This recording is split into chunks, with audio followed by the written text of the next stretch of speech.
नारायण नारायण। आज हम पढ़ रहे हैं श्री चित्रकूट महिमा बाय डॉक्टर श्री राम किंकर जी महाराज।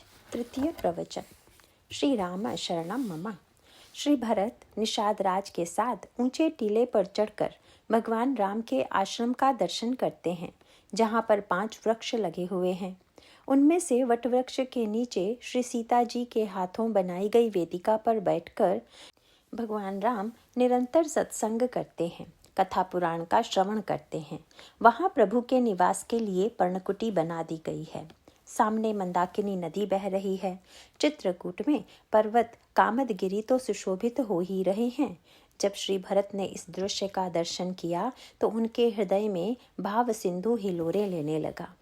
चित्रकूट के वर्णन में इन 3 वस्तुओं की तुलना करते हुए गोस्वामी जी कहते हैं कि मंदाकिनी तो मानो राम कथा है। यह चारों ओर जो वन दिखाई दे रहा है वह मानो स्नेह का वन है, और यह पर्वत मानो अचल चित्त है। राम कथा मंदाकिनी चित्रकूट चित चारु, तुलसी सुभग स्नेह बन सिय रघुवीर बिहारु। इसमें स्नेह की तुलना वन से की गई, और कल जो प्रसंग चल रहा था उसमें भी स्नेह की 3 कथाओं का वर्णन किया गया था। रामचरितमानस की यह मान्यता है कि विषयी के जीवन में भी भगवान के प्रति स्नेह रस हो सकता है। साधक के जीवन में स्नेह रस तो होगा ही, और सिद्ध के जीवन में तो यह रस पूरी तरह से विद्यमान होता ही है। इसीलिए गोस्वामी जी कहते हैं कि विषयी हो, साधक हो या चाहे सिद्ध हो, पर जिसका मन श्री राम के प्रेम रस से सरोबार है, सिक्त है, साधु जन उसका सम्मान करते हैं, उसको महत्व देते हैं। विषयी साधक सिद्ध सयाने, त्रिविध जीव जग वेद बखाने। राम स्नेह सरस मन जासु, साधु सभा बड़ आदर तासु। यह बड़े महत्व का सूत्र है। भक्ति की यही महिमा है। गीता में भगवान कृष्ण एक वाक्य कहते हैं, उसमें विषयी का भी नाम लिया गया है। एक व्यक्ति ने मुझसे पूछा कि क्या विषयी भगवान का भक्त हो सकता है? क्या विषयी के जीवन में स्नेह की कल्पना की जा सकती है? तो भाई, इस संदर्भ में यही कहा जा सकता है कि भगवान श्री कृष्ण ने कहा कि कोई व्यक्ति कितना भी दुराचारी क्यों न हो, पर यदि वह अनन्य भाव से मेरा भजन करता है तो अर्जुन, तुम उसे साधु मान लो। अपि चेत सुदुराचारो भजते मामन्य भाग, साधुरेव समन्तव्यः सम्यग् व्यवस्थितो हि सः। क्षिप्रं भवति धर्मात्मा शश्वच्छान्तिं निगच्छति, कौन्तेय प्रतिजानीहि न मे भक्त प्रणश्यति। श्री रामचरितमानस में भी ठीक इसी मत का प्रतिपादन किया गया। गीता में भगवान ने यह जो कहा कि दुराचारी भी अनन्य भाव से मेरा भजन करता है, उसे साधु मान लो, इसे पढ़कर थोड़ा विचित्र सा लगता है। कृपया इसे आप दुराचार का प्रोत्साहन न मान लीजिएगा कि चलो पहले हम दुराचारी ही बनने की चेष्टा करें। इसका तात्पर्य है कि भक्ति पथ की विशेषता ही यही है, सम्यक व्यवस्थितो ही सह। का तात्पर्य यह है कि मानो कोई व्यक्ति धीरे धीरे रुकता हुआ चल रहा है, पर यदि वह सही मार्ग पर चल चुका है तो भले ही मार्ग में दृश्यों आदि को देखने के लिए रुक जाता है, पर तब भी मैं तो यही कहूँगा कि अर्जुन, तुम उसे साधु ही मान लो। सीधा सा तात्पर्य है कि जो लक्ष्य पर तेजी से चलकर पहुँच चुका है वह तो साधु है ही, पर सही लक्ष्य में धीमी गति से चलने वाला भी साधु ही है। यही संकेत आपको सुंदरकांड में प्रभु की वाणी में मिलेगा। जब विभीषण शरण में आते हैं तो प्रारंभ में सुग्रीव ने आपत्ति की। सुग्रीव ने यही कहा कि प्रभु, यह रावण का भाई है, राक्षस है, और राक्षसों की माया जानी नहीं जाती। यह नकली वेश बनाकर न जाने क्या उद्देश्य लेकर आया है। मैं तो समझता हूँ कि यह विश्वस्त नहीं है, अतः इसे बंदी बनाकर रख लेना चाहिए। वे कहते हैं, जानी न जाई निसाचर माया, काम रूप के ही कारण आया। भेद हमार लेन सठ आवा, राखई बांधी मोहि असभावा। प्रभु ने सुना और जो कहा वह एक बड़ा विस्तृत प्रसंग है। वहाँ प्रभु और श्री हनुमान जी के बीच एक लंबा संवाद हुआ। बात सुग्रीव ने कही, इसीलिए प्रभु सुग्रीव से कुछ कहें, यह तो स्वाभाविक है। पर प्रभु ने हनुमान जी की ओर देखा और देखकर मन ही मन बहुत हंसे। हास्य की उत्ताल तरंग प्रभु के हृदय में दिखाई दी। गोस्वामी जी इस प्रसंग में गीतावली रामायण में विहंसना शब्द का प्रयोग करते हैं। हिय विहंसी कहत सुग्रीव जी की बात सुनकर प्रभु भीतर ही भीतर हंस रहे हैं, पर उनकी ओर न देखकर हनुमान जी की ओर देख रहे हैं, क्योंकि उनको अपमान का अनुभव हो सकता है। क्या मैं कोई हंसी की बात कह रहा हूँ? मैं तो बड़ी गंभीर बात कह रहा हूँ। आप युद्ध करने आए हैं और रावण शत्रु का भाई आया हुआ है, इसीलिए मैं कहता हूँ कि आप इसे बंदी बना लीजिए, और आप हंसे जा रहे हैं। प्रभु भीतर भीतर खूब आनंद ले रहे हैं। वस्तुतः यह तो उनके शील स्वभाव का एक अंग है कि वे अपने हास्य के द्वारा दूसरों को व्यथित नहीं करते।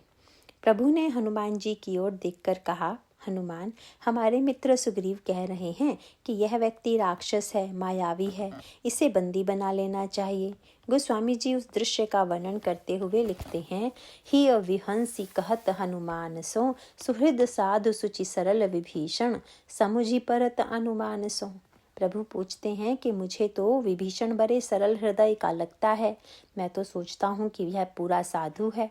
प्रभु ने एक शब्द जोड़ दिया, अनुमान सो। तात्पर्य था कि सुग्रीव भी अनुमान से कह रहे हैं और मैं भी अनुमान से ही कह रहा हूँ, और जब दो अनुमान अलग अलग हों तब तो फिर प्रत्यक्ष ही उचित प्रमाण होगा, और तुम तो लंका में जाकर इनको प्रत्यक्ष रूप से देख आए हो, इसीलिए तुम जो कहोगे वही ठीक होगा। हनुमान जी धन्य हैं। सुग्रीव को विश्वास है कि हनुमान जी बड़े अनुशासित हैं, उनके मन में मेरे प्रति आदर की भावना है, वे मेरी बात का खंडन नहीं करेंगे।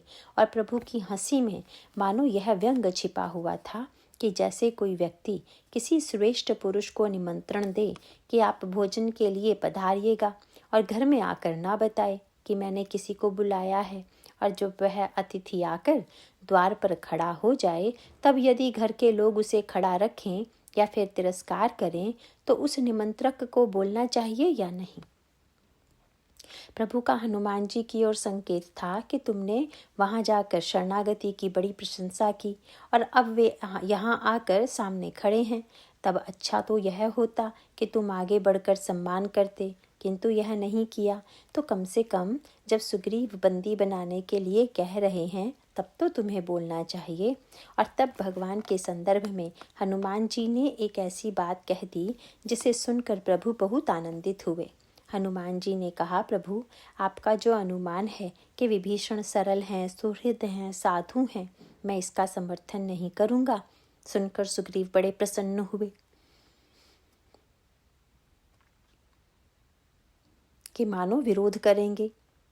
हनुमान जी ने कहा, महाराज, मैं तो समझता हूँ कि यह प्रश्न ही किया नहीं जाना चाहिए कि वे अच्छे हैं या बुरे, क्योंकि जैसे कोई रोगी औषधालय में जाए और अगर डॉक्टर पूछने लगे कि तुम स्वस्थ हो या नहीं, तो क्या यह प्रश्न सही है? तब तो रोगी यही कहेगा कि यदि हम स्वस्थ होते तो यहाँ क्यों आते? आए हैं, इसका अर्थ यही है कि वे अस्वस्थ हैं। जब ज्ञात हो गया कि आवा मिलन दसानन भाई, तो फिर प्रश्न क्यों किया जाना चाहिए? हनुमान जी ने दोनों में से किसी का खंडन नहीं किया। उन्होंने कहा, मान लीजिए कि वे खोटे हैं, तो क्या उनका परित्याग कर दीजिएगा? नहीं महाराज, मैं तो यही कहूँगा कि खरे को सम्मान देने वाले संसार में अनगिनत व्यक्ति हैं, पर यदि आप भी खोटे और खरे में भेद करने लगे तो आपकी कोई विशेषता नहीं रही। गोस्वामी जी ने विनय पत्रिका में यही कहा कि हमारे प्रभु खोटे और खरे की कभी परख नहीं करते। जिस समय कोई खोटा आता है और भगवान जब उसे देखते हैं तो भले ही वह लोगों को खोटा लग रहा हो, पर प्रभु को तो उसे लेना ही है। गोस्वामी जी बड़ी मीठी बात कहते हैं कि कैसे हूँ पामर पात की जही लही नाम की ओट, उसे भी भगवान अपनी ओर शरण में ले लेते हैं। इस पर सुग्रीव जैसे व्यक्ति आपत्ति करते हुए कह सकते हैं कि प्रभु, अगर खोटा सिक्का बाजार में चलने लगे तब तो समाज में कठिनाई उत्पन्न होगी और इससे लोगों को खोटे बनने की प्रेरणा मिलेगी। इस पर भगवान ने कहा कि इसका एक उपाय है। बोले, क्या? इस खोटे सिक्के को मैं चलाऊंगा ही नहीं। नहीं चलाएंगे तो सिक्के का उपयोग क्या करेंगे? विनय पत्रिका में उन्होंने कहा कि कैसे हूँ पामर पात की जही लही नाम की ओट, गांठी बांधी राम सो। भगवान राम ने उस सिक्के को अपने पीताम्बर के कोने में रख लिया और कस के बांध दिया और बोले, अब तो कोई चिंता नहीं है, अब यह भी मेरे पीताम्बर के खूंट में बंधा ही रहेगा। अब किसी के ठगे जाने की कोई संभावना ही नहीं है। वह खोटा सिक्का भी धन्य हो गया जिसे प्रभु ने इतना कसकर पकड़ लिया। अब उसके गिरने, टूटने, खो जाने या कहीं चले जाने का भय ही नहीं है। तब तो उसकी धन्यता का क्या कहना है। हनुमान जी ने कहा, महाराज, यह प्रश्न न उठाया जाए कि यही ठीक है। इसीलिए खोटो खरो सभीत पालिए, सो स्नेह सन्मान सो। प्रभु प्रसन्न हो गए, प्रेम पूर्वक हृदय से लगा लिया।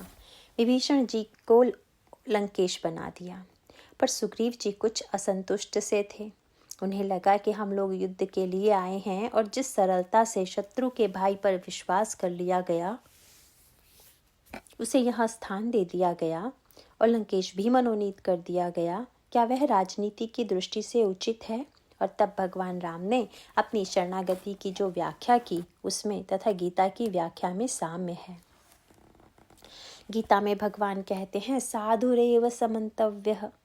उसी तरह से वे मानस में भी विभीषण जी को संबोधित करते हुए कहते हैं, सुनहु सखा निज कहूँ सुभाऊ, जान भुसुंडी शंभु गिर जाऊ। वहाँ गीता में भगवान कृष्ण ने दुराचारी शब्द का प्रयोग किया था और यहाँ पर भगवान राम कहते हैं कि जो नर होई चराचर द्रोही, भले ही वह व्यक्ति सारे विश्व का द्रोही हो, किंतु यदि वह भयभीत होकर मेरी शरण में आ जाता है, आवई सभर शरण तकी मोही। एक सूत्र भगवान ने दे दिया कि यदि वह डरा हुआ हो, इसका अर्थ है कि रोगी यदि अपने आप को रोगी मानेगा तो निश्चित रूप से उसे भय भी लगेगा, और वैद्य उस असाध्य रोगी को अच्छा कर दे तब तो उसका बड़ा नाम हो जाता है। लोग कहते हैं कि अमुक वैद्य या डॉक्टर ने मौत के मुंह से निकाल लिया। भगवान गीता में यही कहते हैं कि सम्यक व्यवस्थितो हि सः। निश्चित रूप से उसने अपने हृदय में विचार किया होगा, तभी तो मेरी ओर आया होगा, अतः उसे साधु मान लो। भगवान राम ने कहा कि जो शरण में आया, अगर वह साधु नहीं भी है तो फिर साधु बनाने का काम मेरा है, क्योंकि वह तो अपना काम कर चुका है। रोगी ने माना कि वह रोगी है और वैद्य के पास चला गया। उसका विश्वास है कि आप हमारे रोग को अच्छा कर सकते हैं, और सचमुच उसके बाद उसे अच्छा करने का कार्य तो वैद्य का ही है। भगवान राम कहते हैं कि तजी मद मोह कपट छल नाना, करऊं सदय ते ही साधु समाना। मैं उसे शरणागत को निश्चित रूप से साधु बना देता हूँ। इसका अर्थ है कि किसी व्यक्ति को इस रूप में निराश होने की आवश्यकता नहीं है कि हम उनके पास जाने योग्य हैं कि नहीं। व्यक्ति चाहे जैसा भी क्यों ना हो, प्रभु से उनके पास जाने पर निश्चित रूप से अपनाएंगे ही। इसीलिए मानस में भी यही कहा गया कि विषय भी स्नेही हो सकता है, इसके अनेक प्रमाण हैं। सुग्रीव विभीषण जी में कमी निकालने लगे और अपनी सारी कमियां भूल गए। मनुष्य और जीव का स्वभाव है कि वह दूसरे के विषय में बड़ी पैनी दृष्टि रखता है तथा अपनी सारी कमियां भूल जाता है। यद्यपि सुग्रीव घोर विषयी है, उनकी अपेक्षा विभीषण जी की स्थिति ऊंची है, पर उन्होंने विभीषण जी में अनेक दोष निकाल दिए। रावण का भाई है, निशाचर है, मायावी है, शत्रु के लिए भेद लेने आया है। प्रभु उन सुग्रीव को मित्र बनाते हैं जो विषयी हैं। भले ही सुग्रीव के भीतर पूर्ण प्रेम न हो, पर जब भयभीत हृदय से वे आए तो उन्हें स्वीकार किया। बाली का वध करके उन्हें किष्किंधा का राज्य दिया। इस प्रकार मानो विषय भी स्नेह का अधिकारी है। साधक तो इसीलिए साधन के पथ पर चलता है क्योंकि उसका उद्देश्य ही भगवान को पाना है। सिद्ध वह है जिसने भगवान को पा लिया है। इस प्रकार जिसको भी भगवान के चरणों में प्रेम है, वह साधु है, वंदनीय है। गोस्वामी जी 3 स्थितियों की कल्पना करते हैं। विषय वाटिका लगाता है, साधक बाग लगाता है और सिद्ध के जीवन में वन है। तो जो विषयी हैं उनके अंतर जीवन में तो प्रारंभिक स्नेह उत्पन्न होता है। वह वाटिका की तरह है, उसमें सजगता और सावधानी की अपेक्षा रहती है। छोटे से पात्र में भी पुष्प लगाया जाता है तथा बड़ी वाटिका के रूप में पुष्प लगाए जाते हैं। पर यदि वाटिका में पुष्प लगाकर हमारा उद्देश्य अपने वैभव का प्रदर्शन करना है या केवल पुष्प से सौंदर्य की ही बात हमारे मन में है, तो यह दृष्टि तो भक्त के सौंदर्य से जुड़ी हुई नहीं है। वस्तुतः वाटिका में लगे पुष्प की सार्थकता तो तब है कि जब उसका उद्देश्य भगवान की पूजा करना हो, वह भगवान के प्रति अर्पित हो। कभी कभी यह दृश्य सामने आता है कि जब कोई पूजा के लिए पुष्प लेने जाता है तो वहाँ का माली कह देता है कि जो खिले हुए सुंदर पुष्प हों उन्हें मत लीजिए, जो थोड़े पुराने से हो गए हों, झड़ने वाले हों, उन्हें चुन लीजिए, क्योंकि उसकी दृष्टि होती है कि बाग का सौंदर्य न बिगड़ने पाए। तो भाई, यदि आपकी वाटिका से फूल भगवान के लिए नहीं, जनता की प्रशंसा की दृष्टि से लगाए गए हैं, तो प्रशंसा तो मिलेगी, किंतु यह साधना की दृष्टि से सार्थक नहीं है। इस पर छोटे से स्थान या गमले में ही खिला हुआ छोटा सा पुष्प भी यदि भगवत चरणों में अर्पित करने की भावना हो, तो यह स्नेह साधना का प्रथम पक्ष है और वह व्यक्ति इसका अधिकारी है। कल आपके सामने बात चल रही थी कि जनक जी के बाग का चित्रकूट के वन से बड़ा घनिष्ठ संबंध है। इसे दृष्टिगत रखकर आप इस प्रसंग पर विचार करें। गोस्वामी जी ने वर्णन करते हुए लिखा कि भूप बाग बर देखऊं जाई, जहाँ बसंत ऋतु रही लो भाई। फिर उन्होंने पत्ते, पुष्प, फल का वर्णन किया था, पशु पक्षी का वर्णन किया और उसी वर्णन का विस्तार चित्रकूट का वन है। मिथिला में जनक जी का जो बाग है, वहाँ पर आप देखेंगे कि साधना का पूरा क्रम विद्यमान है। भगवान राम गुरुदेव की आज्ञा से उनके पूजन के लिए पुष्प लेने महाराज जनक के बाग में जाते हैं। भौतिक ऋतु कर्म की दृष्टि से यह शरद ऋतु का समय था। प्रभु का विवाह अगहन शुक्ल पंचमी को संपन्न हुआ। धनुष टूटने के बाद निमंत्रण पत्र अयोध्या गया था, पर उसमें मुहूर्त नहीं लिखा गया था। महाराज दशरथ श्री राम को देखने के लिए व्यग्र थे ही, अतः उन्होंने गुरुदेव से आज्ञा लेकर बारात सजाने के लिए कह दिया। विशाल बारात चली। बारात बड़ी विलक्षण थी।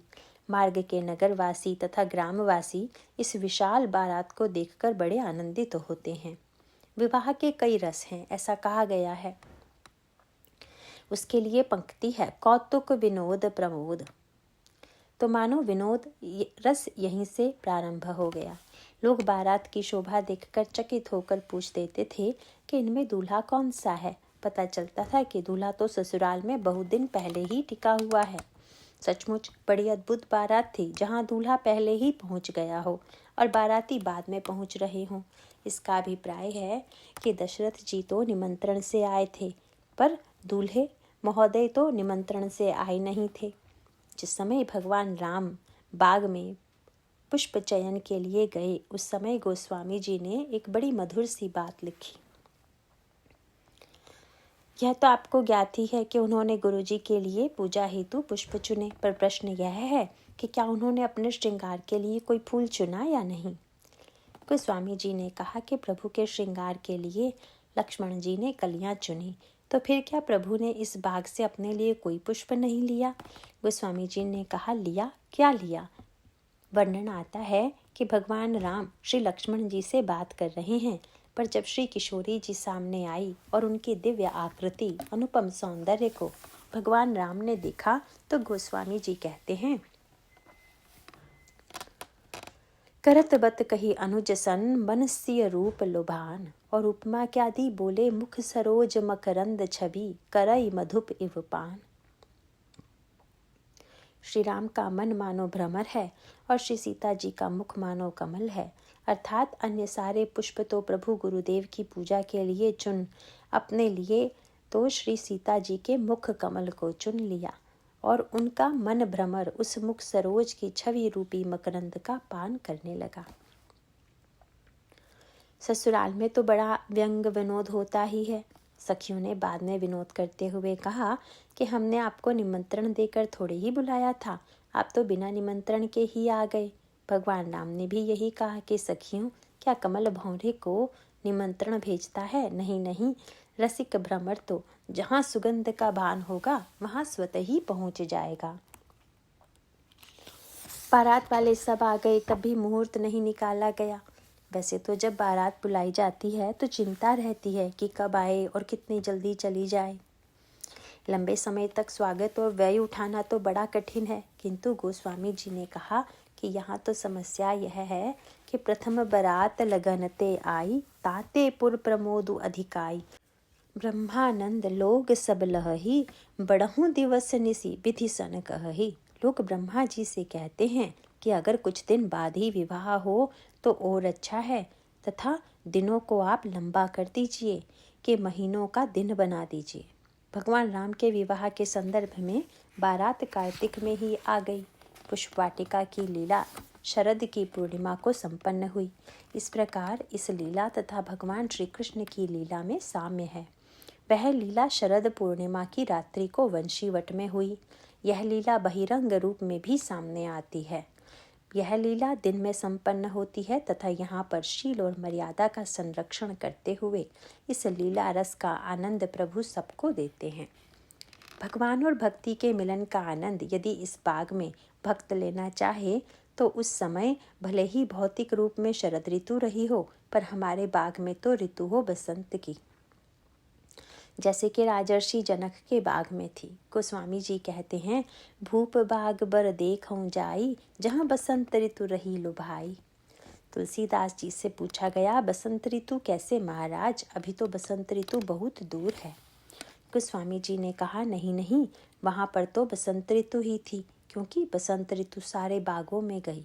सब छोटे बड़े बाग वाटिकाएं प्रतीक्षा में थे कि बसंत ऋतु आए और हम पुष्पित हों। पर जब बसंत जनकपुर के इस बाग में पहुंचा तो उसने देखा कि बाग तो मेरे आए बिना ही दिव्य है। इसी प्रकार गोस्वामी जी कहते हैं कि श्री सीता जी सुंदर नहीं हैं, अपितु वे तो सुंदरता कह सुंदर करई, सुंदरता को सौंदर्य प्रदान करने वाली हैं। बसंत ने जब भगवान जनक के बाग को देखा तो उसने निर्णय लिया कि बस हम तो यहाँ 12 मास ही निवास करेंगे। इसीलिए तुलसीदास जी ने कहा कि भूप बाग बर देखऊं जाई, जहाँ बसंत ऋतु रही लुभाई। अन्य बाग तो बसंत ऋतु पर मोहित होते हैं, पर यहाँ तो बसंत ऋतु ही प्रलुप्त होकर निवास करती है। इस पर यदि आध्यात्मिक दृष्टि से विचार करके देखें तो इसका अभिप्राय है कि संसार में तो 2 महीने ही बसंत रहता है, पर आध्यात्मिक साधना में बसंत है श्रद्धा। गोस्वामी जी कहते हैं, संत सभा चहु दिसी अमराई, श्रद्धा ऋतु बसंत सम आई। संसार के बाग में 2 महीने का बसंत होता है। इसका अर्थ है कि बहुत से लोगों की बहुधा सत्संग में जो श्रद्धा होती है वह इसी तरह की 2 मासी श्रद्धा होती है, जबकि सत्संग में 2 मासी श्रद्धा नहीं, अभी तो 12 मासी श्रद्धा होनी चाहिए। अगर आप विचार करके देखें तो आपको लगेगा कि इस प्रसंग में जो साधना के सूत्र संकेत के रूप में विद्यमान हैं, उनकी विस्तार से चर्चा चित्रकूट में की गई है। भगवान राम जब बाग में गए तो वहाँ उन्होंने देखा कि नव पल्लव फल सुमन सुहाए, निज संपत्ति सुर रूख लजाए। उस बाग में जो वृक्ष हैं उन्हें देखकर स्वर्ग के वृक्ष भी लज्जित हो रहे हैं। वहाँ वृक्षों में नए नए पत्ते हैं, फल हैं और फूल हैं। आप देखेंगे कि यहाँ पर बाग के वृक्षों का वर्णन करते हुए गोस्वामी जी ने क्रम बदल दिया। पहले पत्ते, फिर होना चाहिए था फूल, पर गोस्वामी जी ने लिखा फल और उसके बाद अंत में सुमन। नव पल्लव फल सुमन सुहाए। कोई पूछ सकता है, महाराज आपने क्रम क्यों बदला? गोस्वामी जी का तात्पर्य है कि अगर प्रभु फल लेने आए होते तो हम फल को महत्व देते, पर वे तो सुमन लेने आए हैं, इसीलिए हम फल को उतना महत्व नहीं देते। वैसे भी प्रभु को फल नहीं चाहिए, वे तो सुमन के ही प्रेमी हैं। प्रभु तो सुमन की ही खोज में रहा करते हैं। गोस्वामी जी ने जब एक बाग का वर्णन किया तो बताया कि वहाँ एक सरोवर भी है। मध्य बाग सरु सोह सुहावा, मणि सोपान विचित्र बनावा, विमल सलिल सरसिज बहुरंगा, जल खग कूजत गुंजत भृंगा। जल में रहने वाले पक्षी वहाँ पर हैं और उनके साथ साथ वहाँ पर भौरे भी गुंजार कर रहे हैं। सरोवर में कमल खिले हुए हैं। वहाँ जनक नंदिनी सखियों के सहित माँ पार्वती जी का पूजन करने के लिए पधारती हैं। गोस्वामी जी ने यहाँ वर्णन करते हुए एक सावधानी यह की कि बाग में गए तो पक्षियों ने उनका स्वागत किया और उनका कलरव गूंजने लगा। चातक कोकिल कीर चकोरा कूजत बिहग नटत कलमोरा। चातक, कोकिल, कीर और चकोर इन सब ने अपनी अपनी वाणी के द्वारा प्रभु का स्वागत किया और जो मोर था वह प्रभु को देखकर नाचने लगा। इसका अभिप्राय है कि पक्षी बने बिना भक्ति का रस नहीं लिया जा सकता। भक्त तो पक्षी ही होते हैं। गोस्वामी जी बाग में 5 पक्षियों का वर्णन करते हैं और भगवान राम चित्रकूट में जाते हैं तो वे पक्षियों की संख्या को बढ़ा देते हैं। भगवान राम जब चित्रकूट पहुंचे तो वहां पर वन की शोभा के साथ साथ पक्षियों का भी वर्णन है। पूछा गया वहां कौन कौन से पक्षी हैं, तो उन्होंने कहा नीलकंठ, कलकंठ, सुक, चातक, चक्क, चकोर, भांति भांति बोलहि बिहग, श्रवण सुखद चित्त चोर। ये 6 पक्षी बहुत मधुर स्वर में बोल रहे हैं और सुनने वालों का चित्त चुरा रहे हैं। इसी चित्रकूट के वन में जब श्री भरत आते हैं तो गोस्वामी जी श्री भरत के प्रति अपना पक्षपात थोड़ा और प्रकट कर देते हैं। वह पक्षपात इस रूप में करते हैं कि बाग में 5 पक्षी, प्रभु आए तो 6 पक्षी, और जब श्री भरत आए तो गोस्वामी जी से पूछा गया कि श्री भरत के आने पर पक्षियों ने कैसा स्वागत किया और उनके स्वागतार्थ कौन कौन से पक्षी थे, तो उन्होंने स्पष्ट लिख दिया चक, चकोर, चातक, सुक, पिक, गन, कूजत मंजू मराल मुदित मन। ये 6 हो गए, पर अब 2 पक्षी और भी बढ़ा दिए। अलिगन गावत नाचत मोरा, जनु सुराज मंगल चहु ओरा। इस प्रकार स्थान स्थान पर पक्षियों को उचित महत्व दिया गया, पर यदि रामायण में किसी पक्षी का तिरस्कार है तो वह एक ही का है। चातक, कोकिल, कीर, नीलकंठ, हंस आदि ये सब तो हैं ही, और काकभुशुंडी जी तो दशरथ जी के आंगन में पहुंचकर भगवान के साथ खेल भी लेते हैं। कौवे के रूप में जो प्रशंसनीय नहीं माना जाता, वह पक्षी भी एक उपकरण बनकर प्रभु की लीला में भाग लेता है।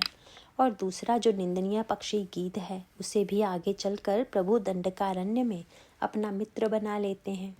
इस प्रकार मानो यह कहा जा सकता है कि मोर, पिक आदि जो भक्ति के विविध रूप कहे जाते हैं वे तो धन्य होते ही हैं, पर काक और गीध जो अधम कहे जाते हैं वे भी धन्य हो जाते हैं। यह भगवान की भक्ति की महिमा है। किंतु बस एक ही पक्षी ऐसा है जिसे गोस्वामी जी ने तिरस्कार की दृष्टि से देखा। बाग में 5 पक्षी थे। ऐसा वर्णन जब गोस्वामी जी ने किया तो उनसे पूछा गया कि बाग में तो उल्लू भी होते हैं, पर आपने उसका वर्णन किया, क्या बाग में उल्लू नहीं थे? तुलसीदास जी ने कहा, हाँ, जनकपुर में धनुष यज्ञ में बहुत से उल्लू भी आए हुए थे। चातक, कीर, चकोर आदि के रूप में वहाँ भक्त राजा आए हुए थे, पर उल्लू के रूप में भी अनेक राजा आए हुए थे। इसका वर्णन गोस्वामी जी ने परशुराम जी के धनुष अर्पण करके चले जाने के बाद किया। उल्लुओं का उल्लेख करते हुए वे कहते हैं, कपटी भूप उलूक लुकाने। जितने उल्लू कपटी राजा थे वे जनकपुर छोड़कर चले गए। तुलसीदास जी से किसी ने पूछा, महाराज, जब कौवा धन्य हो गया, गीध धन्य हो गया, अन्य सब पक्षी धन्य हो गए, तो फिर उल्लू ही क्यों छूट गया? उसको उचित स्थान क्यों नहीं मिला? गोस्वामी जी ने कहा, भाई जानते हो उल्लू कौन बनता है? हमारे यहाँ धर्मशास्त्र में बताया गया है कि किस पाप के परिणाम स्वरूप व्यक्ति कौन सा रूप पाता है। उल्लू के रूप में जो पक्षी दिखाई देते हैं वे कौन हैं, यह बताते हुए कहा गया, हो ही उलूक संत निंदारत। संतों की निंदा करने वाले ही उल्लू के रूप में जन्म लेते हैं। गोस्वामी जी का अभिप्राय है कि और सब धन्य हो सकते हैं, पर संतों की निंदा करने वाला भगवान को नहीं पा सकता, क्योंकि वह तो मोह निशा प्रिय ज्ञान भानुमत, जो सूर्य को देखना ही नहीं चाहता, जिसको प्रकाश से प्रेम ही नहीं है, वह हतभागा तो भगवान के सपना सामने पहुंचकर भी उन्हें पाने से वंचित रह जाता है। गोस्वामी जी बाग के सरोवर का वर्णन करते हुए कहते हैं कि उसमें कमल खिले हुए हैं। बिमल सलिल सरसिज बहुरंगा, जल खग कूज गूंजत भृंगा। जल के पक्षियों का नाम जानबूझकर नहीं लिया, मानो इनके नाम की कल्पना हम पर छोड़ दी। हाँ, भ्रमर के गुंजन का वर्णन अवश्य कर दिया। फिर आगे चलकर भगवान राम सीता के सौंदर्य का वर्णन श्री लक्ष्मण जी से करते करते भ्रमर बनकर उनके मुख कमल की छवि रूपी मकरंद का पान करने लगे और फिर मौन हो गए। गोस्वामी जी इस उपमा में यही संकेत है कि जैसे भ्रमर पहले कमल के सौंदर्य का वर्णन करता हुआ गुंजार करता है और बाद में फिर उसके मकरंद का पान करते समय मौन हो जाता है, ठीक उसी तरह प्रभु भी पहले श्री लक्ष्मण से श्री सीता जी के रूप सौंदर्य का वर्णन कर रहे थे, पर बाद में भ्रमर बनकर छवि रस का मौन होकर पान करने लगे। जनकपुर के बाग में तो भ्रमर गुंजार कर ही रहे थे, और जब चित्रकूट में प्रभु आए तो वहाँ भी गुंज मंजुतर मधुकर श्रेणी भ्रमर गुंजार करने लगे। और जब भरत आई तो गोस्वामी जी ने यहाँ तो पक्षपात कर दिया।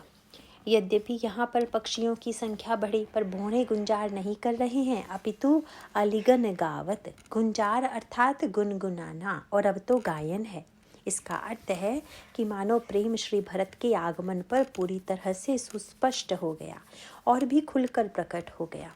इस तरह से गोस्वामी जी यह सूत्र देते हैं कि प्रेम और स्नेह की भावना का विकास किस तरह होता है। बाद में भगवान लता कुंज से प्रकट हुए, पर चित्रकूट में तो लता और वृक्ष मिलकर इतने वितान बनाए हुए हैं कि गिनती नहीं हो सकती।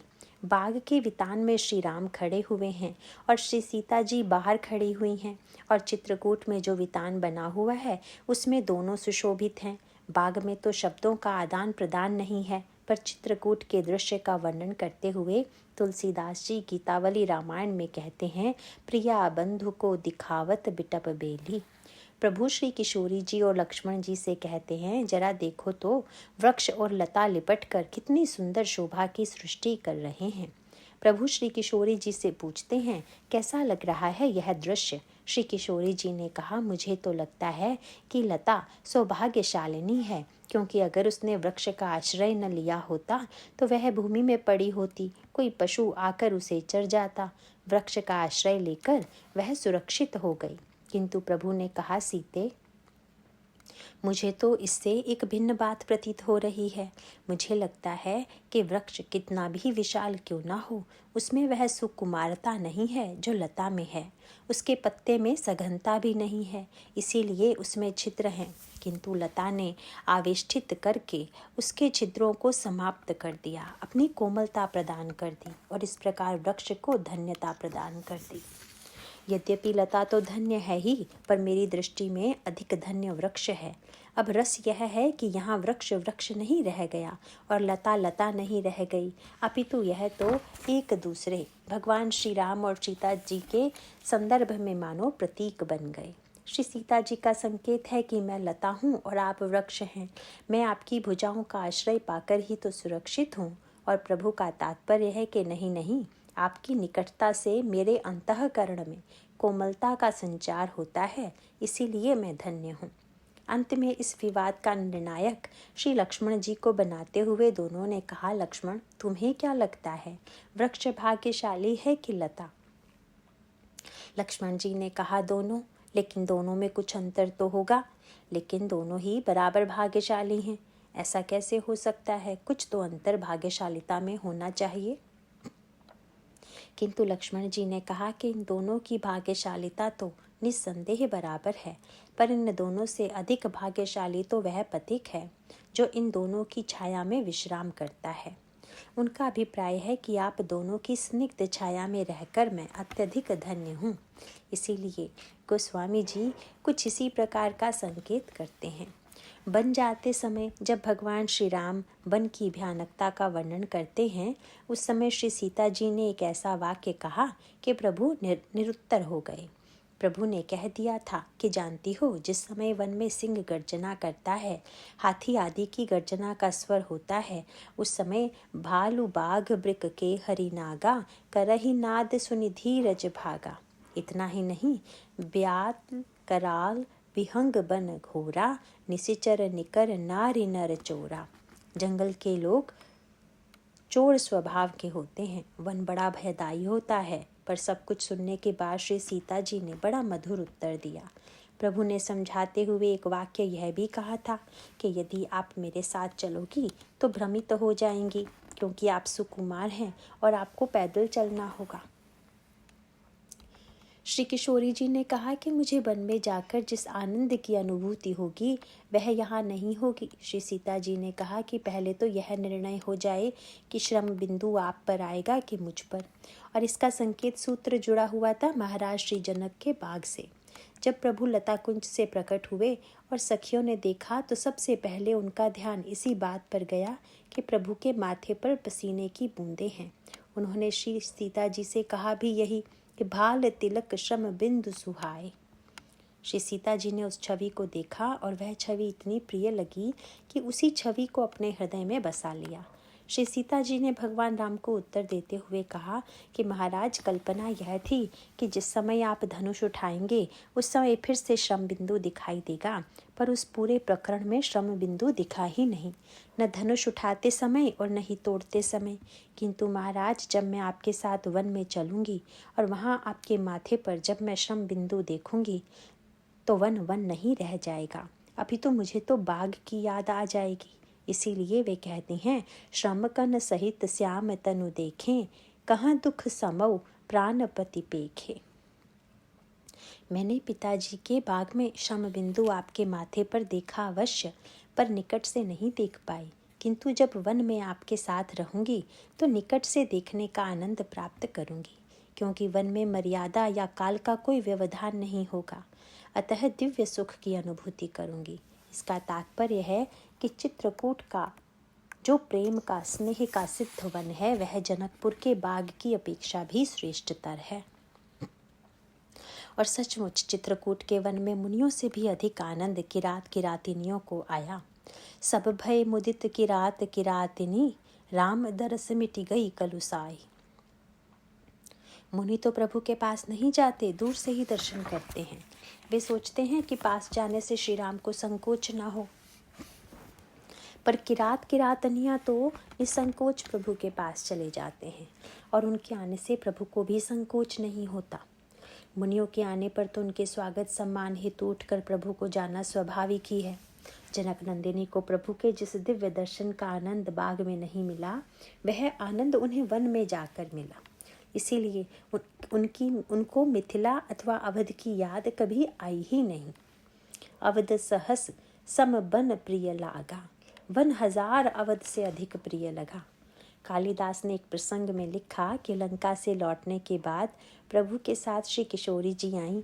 उस समय जब श्री भरत जी ने श्री किशोरी जी के चरणों में प्रणाम किया तो यह कहना कठिन था कि श्री सीता जी तथा श्री भरत में कौन किससे धन्य हुआ। यद्यपि श्री किशोरी जी के चरणों में जो शीश झुकावे वह धन्य हो जाता है, क्योंकि वे तो मूर्तिमती भक्ति हैं, पर श्री भरत तो प्रेम के विग्रह स्वरूप हैं। गोस्वामी जी ने मानस में कहा है कि भरत ही कहई सराही सराही, राम प्रेम मूर्ति तनु आही। और जब इस प्रेम मूर्ति का प्रवेश चित्रकूट में होता है तब वन की जो शोभा होती है उसका वर्णन कल करेंगे। बोलिए सियावर रामचंद्र की जय।